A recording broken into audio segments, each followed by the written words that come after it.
Right, good morning. In this video, we're going to be looking at XG, the girl band from, looks like South Korea.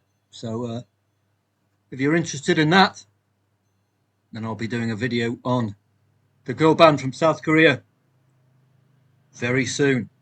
But today, I'd like to talk about another XG, expected goals. Now, my old pal ChatGPT has put together an excellent introduction, which I'll share with you in today's review preview and daily bulletin at the website, and a downloadable for YouTube for you. Expected goals is something I haven't needed since from 2013 to about 2023. I traded without expected goals, but I'm finding it to be a very interesting metric to use for us traders.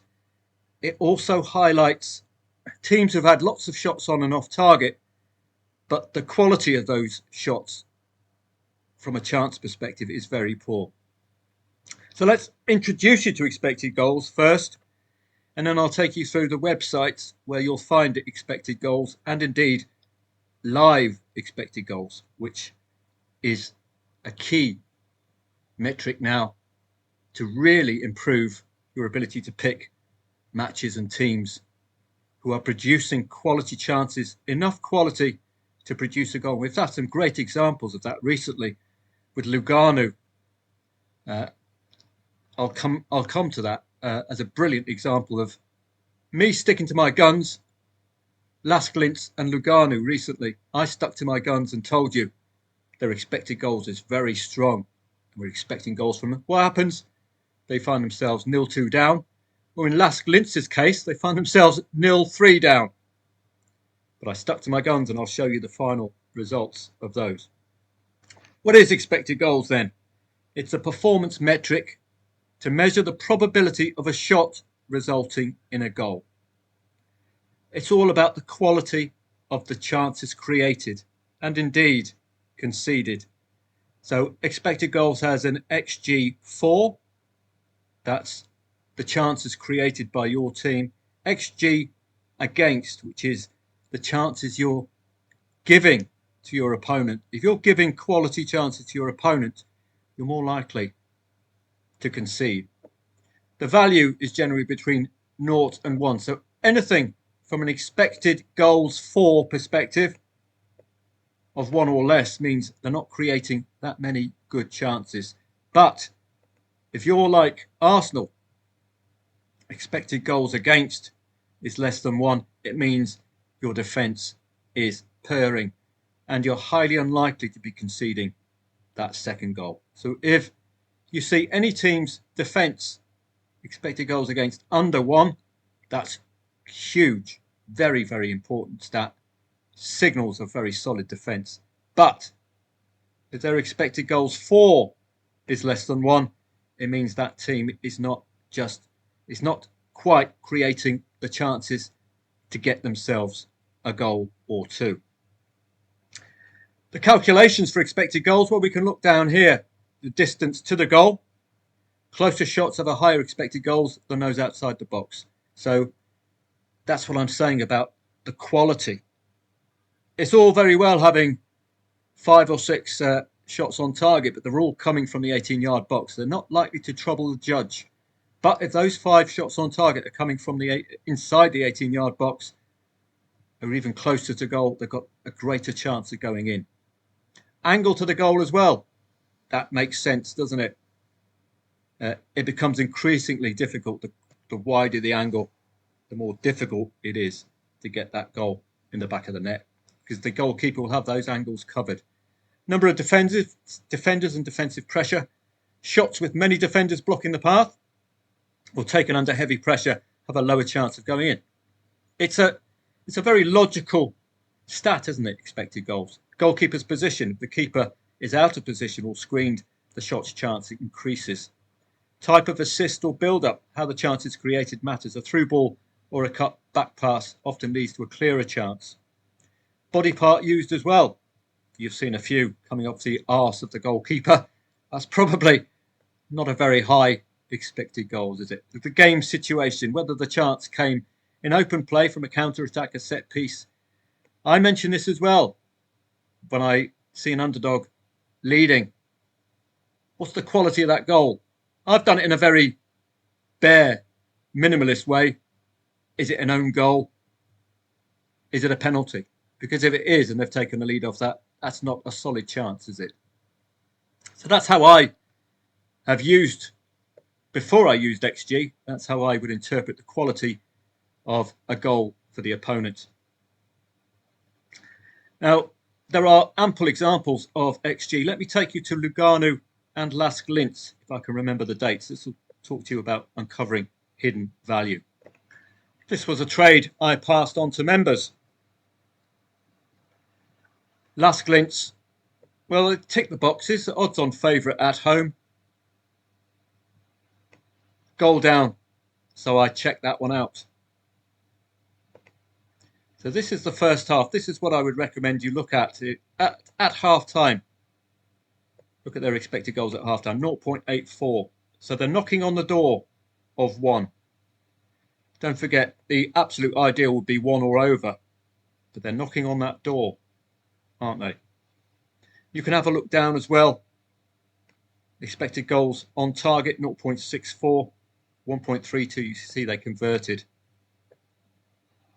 And the goalkeeping expected goals at the bottom is something I use as well. Goalkeeper saves, 1 each. Goals on target faced. I'm not too familiar with these stats, but they do give a good indication, don't they, of which goalkeeper is being pressured. Now we also I looked at in-play stats as well. I like what I'm seeing from Lask Linz. So I decided to take on the Hartberg lead. But what happened? It's 0-3 after 17 minutes. I'm waving bye-bye to my liability. Bye. See you again. But no. Let's look at the second half. 2.19 expected goals in the second half. Now this expected goals kept rising. And when you've got a paid for in-play stats feed, the XG would be here. And for me, expected goals and momentum is a perfect partner. But I didn't panic. Look at the second half expected goals. It's one-way traffic, isn't it? And what happens? We get a 3-3. That's where you can find real value. You think it's all doomed at 0-3.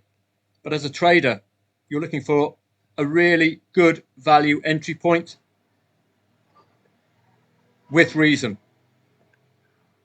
That's a really good entry point at 0-3 with 20 minutes to go because the market's pretty much given up on Lask Linz. But us traders, we know they are creating solid chances. And you marry this up with the amount of shots that they've had. It's only a matter of time before they break through. And that was the result. Here's another case in point. It's 1-0. Again, I've looked. It's an odds-on favourite away from home. Immediately, I'm interested because the odds-on favourite's gone a goal down.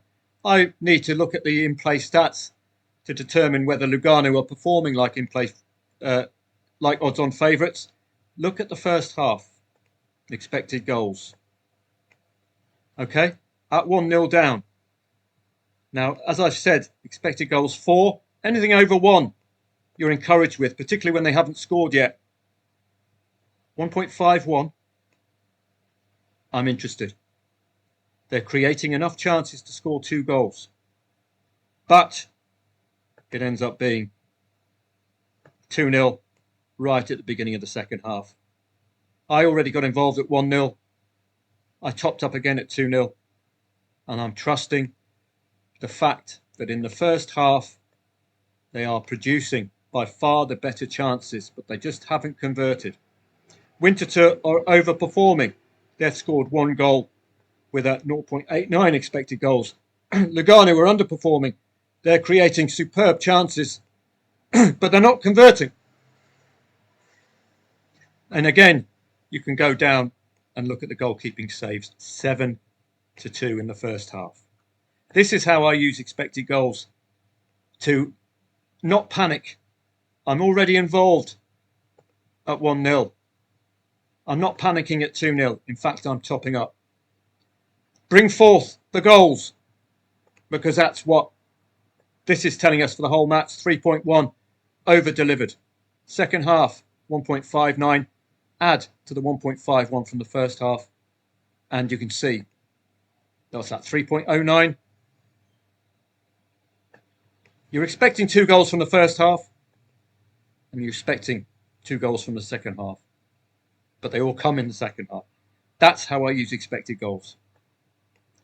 So for me, it's a great tool to be using at half time to increase your confidence that a team is performing like an odds-on favourite. The value, again, you can create your own value. 2-0 up for the underdog. That's value. That's your entry point. In an ideal world, that's your entry point. 2-0 down. You're going to get really good value about Lugano. Why? They're away from home and they've only got 45 minutes to get themselves out of jail. But the goals arrived, creating so many solid chances that the goals arrived. Okay?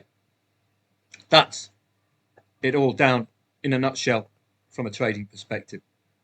Let's have a look at the actual websites themselves where you'll find your expected goals. And I would recommend that you use artificial intelligence as well if you're having trouble interpreting.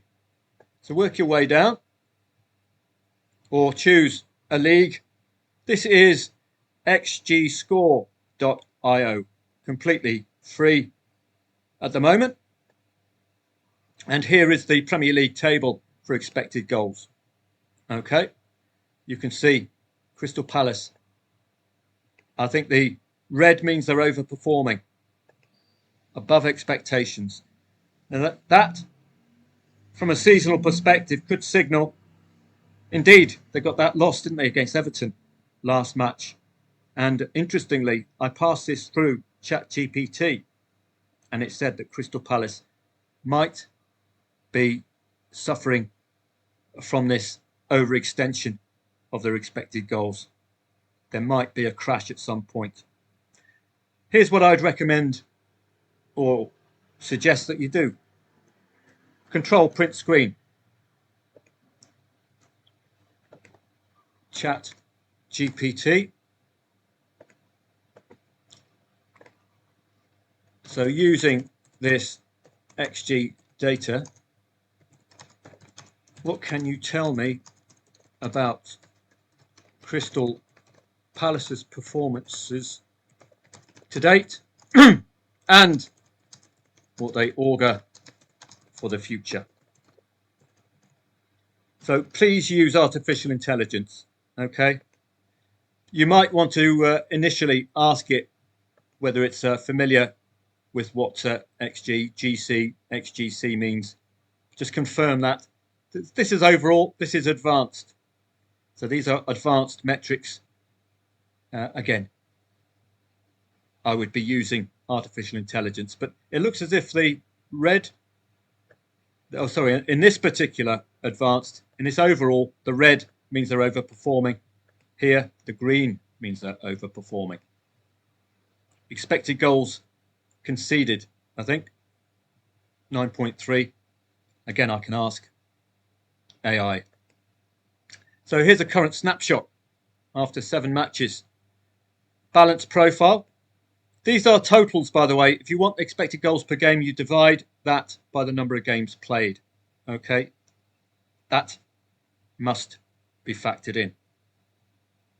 They're neither overperforming or underperforming by much. Actual points, league position is fair and earned. Roughly matches are 13 actual goals. Indicator of finishing quality is stable. 9.3 versus goals conceded 7. They've conceded slightly fewer than expected. Crystal Palace. Compact, low risk defensive shape. XPTS. I don't know what that means. So it's a new metric for us to learn and bring in. That's where artificial intelligence can come in. I probably won't use these tables myself. As a reactive trader, I would be using the live metrics myself. But if you wanted a clear indicator, then you can get a snapshot via these stats. We can do it again. So do again and average the XG per game as well. We need to know an average, because if you get an average of 2+, it means they're likely to be scoring 2+ goals a game, or creating enough chances to score 2+ goals a game. So let me just go to our next website while I'm waiting for ChatGPT to answer. This is understat.com. It has an API, so it could be used with an app. I have created an app which I'll show you, which takes the XG data from these free to view websites. So have a look round. You've got, again, the data here and the metrics here. So if you can learn to read these, you can see yet again plus 5.54 expected goals for overperforming. And what did they do? They ended up losing to Everton, but they were lucky to lose to Everton. Unlucky to lose to Everton. A penalty, and Jack Grealish lucky to get a clearance bounce off his shin. Simple as that to get the win. But that's a standout. Overperformance could lead to, at some point, the start of a downturn in form. You'll see that overperformance as well. Man United been putting together some really good expected goals stats, but not delivering in front of goal. They did get the win against Sunderland. You see Newcastle as well, creating good chances above expectation, but not necessarily delivering the goals that their chances really suggest that they should. You can put these in order as well. You can see the best performers for expected goals overperforming Manchester United and Crystal Palace. How about the best defence and the worst defence? Best defence surely should be Arsenal. Plus 2.4 above expectation. Really doing a superb job, the Arse. Tottenham as well, under Thomas Frank. Really solid defensive unit. If I'm reading these metrics correctly, which I hope I am. And expected points. So who is overperforming expected points wise? Well, these are the underperformers by a country mile, Wolverhampton Wanderers. That suggests to me, and I was watching Wolves at the weekend, they were creating chances, Strand Larsen et al., creating really good chances that should be producing better results. So they're underperforming hugely, aren't they? There might be an upturn in Wolves' form, is what that's suggesting to me. If you're in any way needing clarification, take a screenshot and ask ChatGPT for this one. XPS for Wolves. Provide me with an interpretation of their performance to date. And it should tell you what I'm telling you, that they are underperforming. They should be on more points, Wolverhampton Wanderers. So luck does not seem to be on their side. Let's have a look at Crystal Palace after 7 matches. So after 7 matches, you divide that by 2. That's about 2 goals a game, isn't it? Solid defence among the league's tighter. There we go. He's done it for you. Done the averages. So this is where AI can help you with your expected goals. Okay. And don't forget, with websites like Gemini, you can do deep research as well. So you can ask, provide me with a XG analysis to date in the Premier League.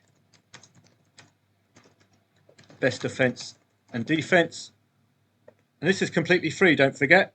You get a limited number of deep researches and they will provide you with a great report on it. So understat.com, utilise ChatGPT. Here we go. Wolves among the weakest in the league, struggling badly to create. Poor stuff, isn't it? 0.76. I told you, anything under 1, you have to be very wary. So if Wolves are leading, as they were against Brighton, and they're only scoring less than 1 a match, or creating enough chances for less than 1 a match, are they really going to score a second consecutive goal? They nearly did, though, against Brighton. But you'll be, as a trader, you'll be using that to lay. Expected goals against, there we go. Therein lies the problem. You're not scoring 1 goal, but you're conceding or giving teams enough chances to concede 1, even 2. There we go. It's an awful trend. Absolutely spot on with the research. 6.2 v 2 actual points. They've underperformed even modest expectation. Slightly unlucky. That's what I said. Those were my words exactly. Unlucky. They have been performing very well, but they're just giving away too much, and they're not scoring that second goal. If they could score that second goal against Brighton, they would have won the match. Simple as that. So that's where artificial intelligence and these expected goal metrics will come in. Like everything, practice, and you'll get to see immediately that the minus figures on understat means it's poor. The plus figures for the points mean they should be earning more. X goals against, I'm not sure of that strength of that metric. We can judge that by Arsenal, because Arsenal will have the best defence. So anything minus is bad. Anything plus is good. That's understat. Another one, footystats.org, provides you with expected goals tables. Now, you have to divide these by the number of matches played, okay? You can quite clearly see for Malassau in the Portuguese Primeira Liga, 15.44 expected goals. But divide that by the number of matches played for Malassau this season. And we can look that up quickly at soccerstats.com for the Portuguese Primeira Liga. And you can find yourselves a short list of decent teams, can't you? If Malassau are producing so many quality shots, then why on earth are they only 6th at the moment? How many matches have they played for that 15.44? 1, 2, 3, 4, 5, 6, 7, 8. We round that up to 16. Then it's about 2 goals a game, isn't it? That they're creating. But they're not converting, are they? So they're underperforming in that metric, even though they are one of the top teams, unless that's a different for Malassau than the Portuguese one. So this can give you an idea. Dundee United, for example. If you've got any familiar names, you might want to just stick them on your list, particularly if they're top 10. So Dundee United for Malassau. And any familiar leagues? Not really. These are all Australian, mate. Strofe, mate. Look at all of XG, mate. I was nearly swore there, mate. Strofe. Where's me strides, mate? So XG, footystats.org. And of course, if you want to follow the XG band from South Korea, they might know a bit about football trading. I'm not too sure. But I will be inviting, I think, this one along for my next live stream. So I hope you found this introduction to expected goals useful. It's not something to be afraid of. It's very logical indeed. Let me take you through this yet again, and I'll leave you with this. It's the first half. It's 1-0 down. It's an odds-on favourite away from home, so you're already expecting them to be performing. So it's all a matter of creating enough evidence for you to follow the play. Stats. Bang. Okay. Use this at half-time, particularly with the likes of Napoli recently as well. Context. Post-Champions League, pre-international break. Okay.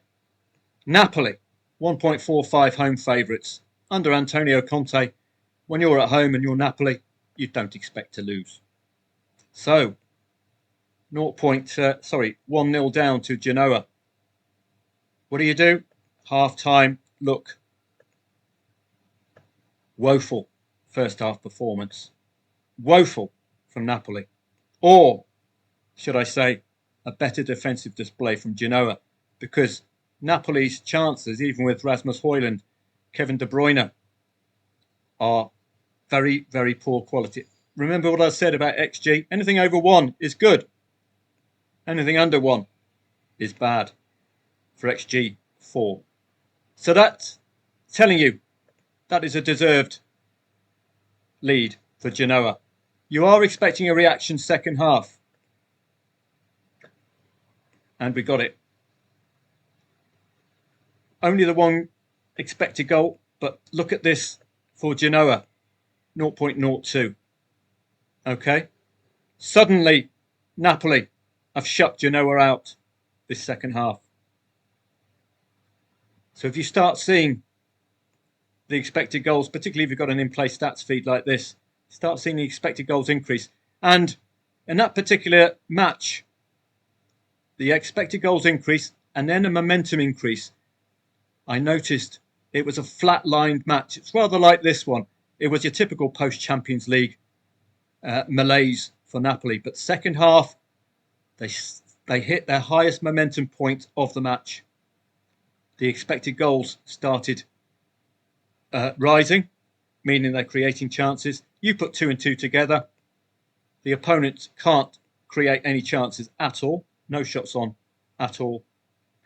You're expecting a comeback as a trader from Napoli. You have to be safe because it's post-Champions League. They can underperform like Barcelona did against Sevilla. But boom, Anguissa and Rasmus Højlund scoring goals. As soon as you leave Man United, you're scoring goals. He is a class act. When you've got Kevin De Bruyne providing you with your passes, my God, wonderful world for Rasmus Højlund. So yet again, the first half has told you the story of the match. The second half has told you the fact that Genoa won't be scoring. So you can quite confidently lay over 1.5 goals with insurance and just wait to see if Napoli can convert. And indeed they did. They overperformed second half. They scored 2 goals with only an expected goals ratio of 1. It's a bit of a long video this, but I hope it will serve you well. And it shows you how useful expected goals is and how useful AI is. Completely free AI. So do please use Gemini, Grok, Perplexity, Copilot, ChatGPT, Meta AI. Get them working for you for free. You get 5 or 6 of these a month. Deep research. So if you fancy a team, or if you're looking at half time, you can ask for analysis from ChatGPT on what you see here. So you'd simply shrink this. ChatGPT will actually be able to read this. So you go like that. Go to ChatGPT.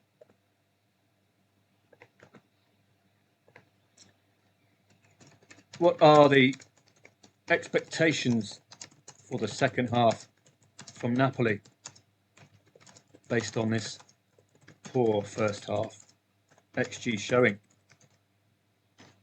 And then ChatGPT will analyse, even though you can't see the stats, ChatGPT will analyse the stats for you. So you get some really great insights. Possession without penetration.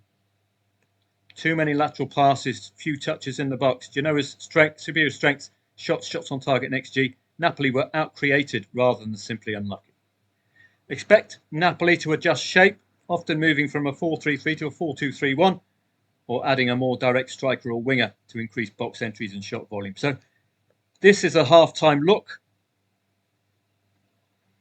For low XG halves, teams with less than 0.5, greater than 55% possession, raise their XG by an average of 0.85 in the second half. So that's wonderful, isn't it? I didn't know that. And that can give you a trading angle into the second half to favour Napoli, despite it being post-Champions League pre-international break.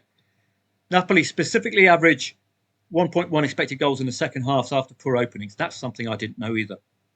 68% of such matches see Napoli's record 6+ shots on target after half time. And it's exactly what they did, isn't it? So you can get some wonderful expected goals analysis from ChatGPT based solely on a screenshot of the first half.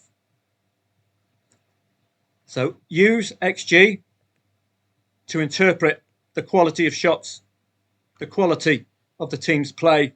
For example, Wolves should be doing far better with their points tally. They've been a tad unlucky. They might click into gear at some point. Arsenal, exceptional defence. Who's the attacking giants? Crystal Palace overperforming on their quality of their shots. Manchester United overperforming on the quality of their shots. Both scoring only 9 goals when they deserve to be scoring double figures for the amount of shots they create.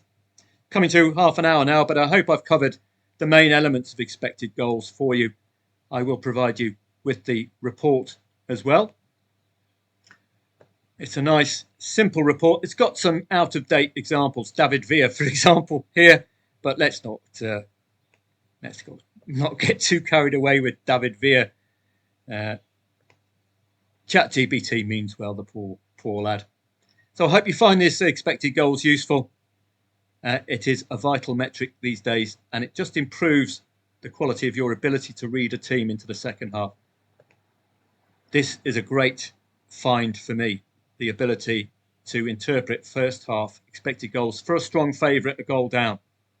It gives you confidence about whether to take on the underdog second half. So again, if you've got any more subjects you'd like me to cover, quite simply, just leave me a message and I'll cover them. It's a bit long, but plenty of good information, and I'll be providing links to all of the websites in the descriptions for you.